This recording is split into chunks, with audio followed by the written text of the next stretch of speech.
이른바 사무장 병원을 차려놓고 가짜 환자 등을 입원시키는 수법으로 수백억 원대의 요양급여를 가로챈 의료재단 대표와 의사가 무더기로 적발됐습니다. 내년부터 교복 구입비와 수학여행비, 학교 운영비가 지원돼 학부모들의 부담이 크게 줄어들 것으로 보입니다. 군산에서 해마다 3만 톤의 김이 생산되고 있지만 가공시설이 없어 제값도 받지 못한 채 타 지역으로 팔려나가고 있습니다. 이해찬 대표 등 더불어민주당 지도부가 전북을 찾아 새만금과 재생에너지 사업 등 전북의 현안 사업에 대한 지원을 약속했습니다. 여러분 안녕하십니까? JTBC 8시 뉴스입니다. 이른바 사무장 병원을 14곳이나 차린 뒤 요양급여비 수백억 원을 가로챈 일당이 덜미를 잡혔습니다. 가짜 환자를 병원에 돌려가며 입원시키는 수법으로 10년 동안 범행을 이어왔습니다. 나금동 기자가 보도합니다. 전주의 한 한방병원입니다.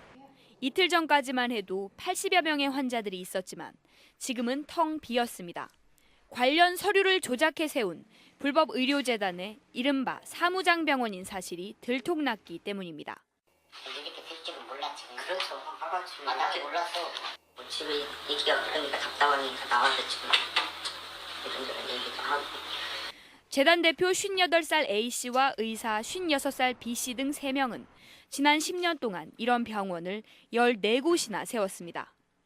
경영이 어려워 문을 닫은 병원을 인수한 뒤 가짜 환자들을 무더기로 돌려가며 입원시켰습니다.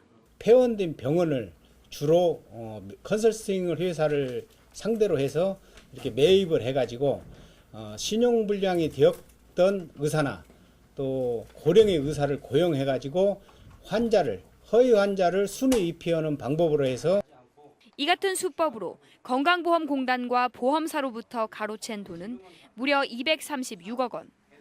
하지만 특정 병원에 가짜 환자들이 몰리는 걸 수상하게 여긴 경찰에 꼬리를 잡혔습니다. 경찰은 특경법상 사기 등의 혐의로 대표 A씨 등 3명을 구속하고 가짜 환자 등 147명을 불구속 입건했습니다. 또 이들이 세운 의료기관이 더 있을 것으로 보고 수사를 확대하고 있습니다. JTBC 뉴스 나금동입니다. 군산에서 생산되는 김은 전국적으로 높은 품질을 인정받고 있습니다. 하지만 김 가공 시설이 없어서 제값을 받지 못하고 있습니다. 김진영 기자가 보도합니다. 다음 달 본격 출하를 앞둔 군산 앞바다의 김 양식장입니다. 해마다 3만 톤가량의 김을 생산하고 있습니다. 이 가운데 80%는 충남 서천으로 20%는 전남 목포로 팔려나갑니다. 군산에는 김 가공 시설이 없다 보니 김 생산량 전부가 타 지역에서 소비되고 있습니다. 이렇다 보니 중간 상인들이 요구하는 가격에 김을 넘길 수밖에 없어 헐값에 팔리는 실정입니다. 가공 공장이 없다 보니까 그분들의 가공 공장을 갖고 계시는 분들의 가격에 맞춰서 지금 생산을 하고 있습니다. 그러다 보니까 저희가 그 생산의 가격에 지고 있는 건 사실입니다. 군산에 김 가공 시설이 들어서면 지역 수요가 김 가격을 뒷받침해 제값을 받을 수 있고 마른 김 판매로 수익을 2배 이상 더 올릴 수 있습니다. 그러나 군산시는 공장 부지로 적당한 곳을 찾기 어렵다는 이유로 김 가공 시설 설립에 적극 나서지 않고 있습니다. 마른 김 가공 공장을 운영하기 위해서는 그 해수와 육수 모두가 필요한데 그 해수와 육수를 가진 그런 입지역권을 가진 부지가 그동안에 없어가지고 조금 사업이 잘 진행이 되지 않았습니다. 인근 충남 서천군이 기반 시설을 갖춘 김 가공 단지를 조성하는 등 적극 나서 40여 개의 김 가공 시설이 몰려 있는 것과 대조를 보이고 있습니다.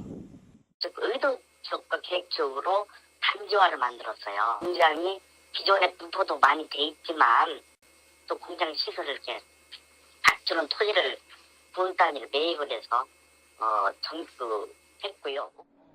겨울 칼바람을 이겨내며 바다에서 김을 생산하는 어민들이 보답을 받을 수 있도록 적극적인 대책이 필요해 보입니다.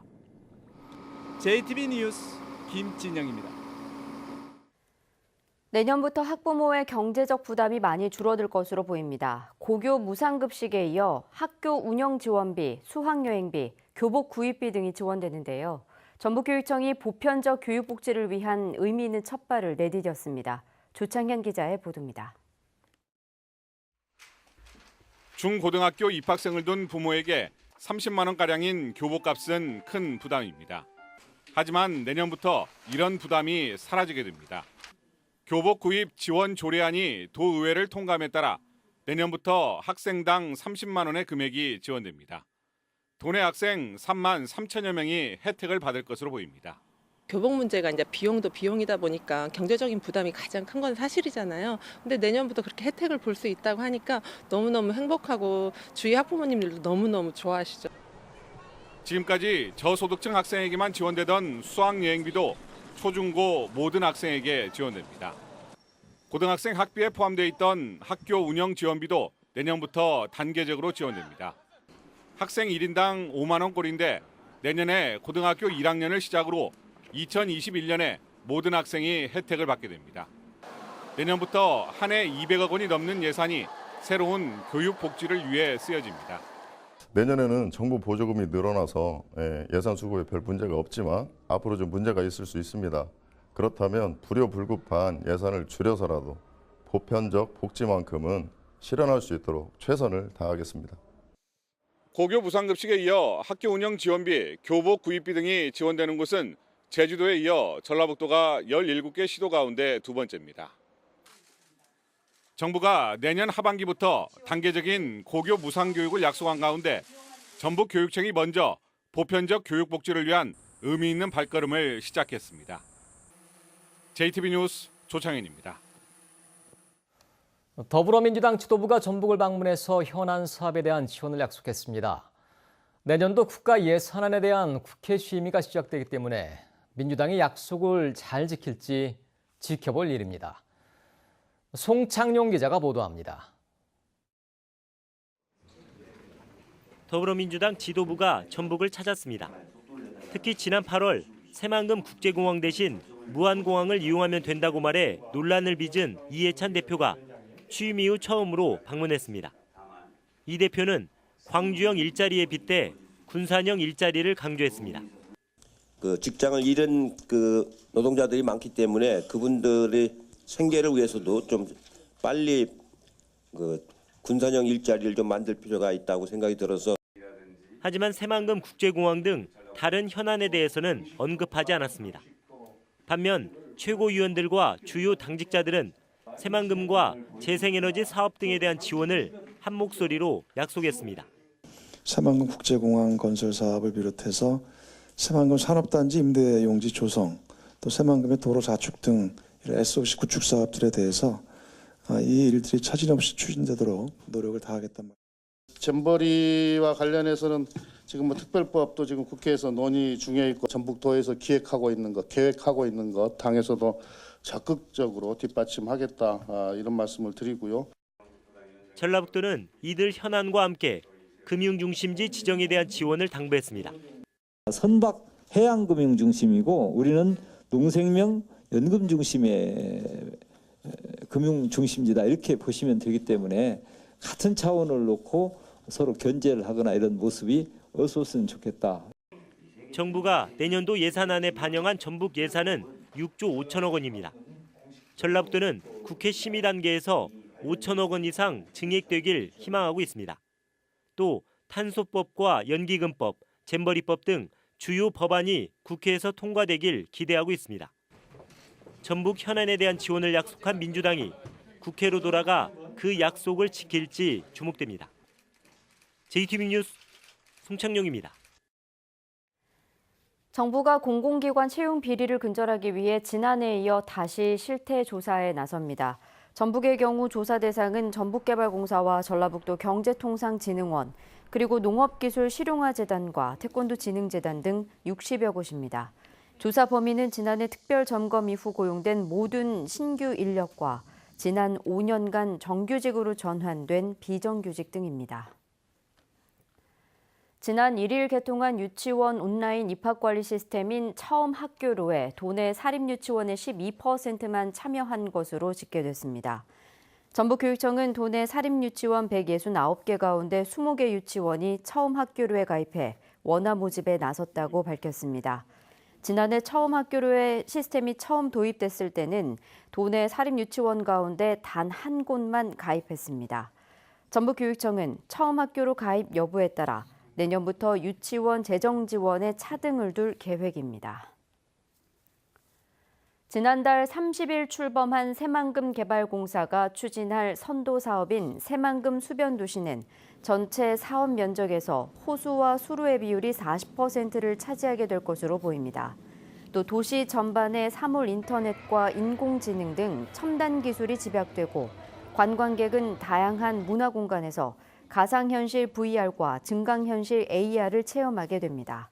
새만금개발청은 이 같은 내용으로 새만금 수변도시의 개발 방향을 확정하고 새만금개발공사와 함께 오는 2020년에 수변도시를 착공할 계획입니다.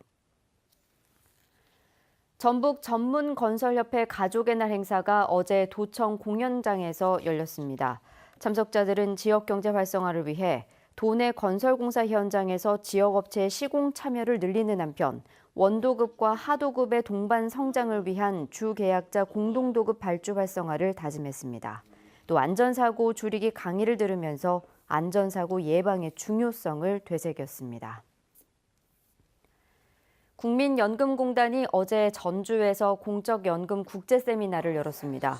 캐나다와 핀란드 등에서 전문가를 초청해 세미나를 연 국민연금공단은 사회적 합의를 통해 연금 제도를 개혁한 해외 사례를 유심히 살펴볼 필요가 있다고 강조했습니다. 또 인구 고령화와 노인 빈곤율이 예고된 미래 사회를 국민연금이 지혜롭게 대비하겠다고 밝혔습니다. 주말인 오르는 맑고 일교차가 크겠습니다. 아침 최저기온은 영하 2도에서 영상 5도를 보이겠고 낮 기온은 15도 이상 크게 올라 전주 19도 등 17도에서 21도로 어제와 비슷하겠습니다. 휴일인 내일도 대체로 맑은 가운데 비슷한 기온을 보이겠습니다. 전주기상지청은 당분간 일교차가 15도 이상 크게 벌어지는 날들이 이어지겠다며 건강관리에 각별히 주의할 것을 당부했습니다.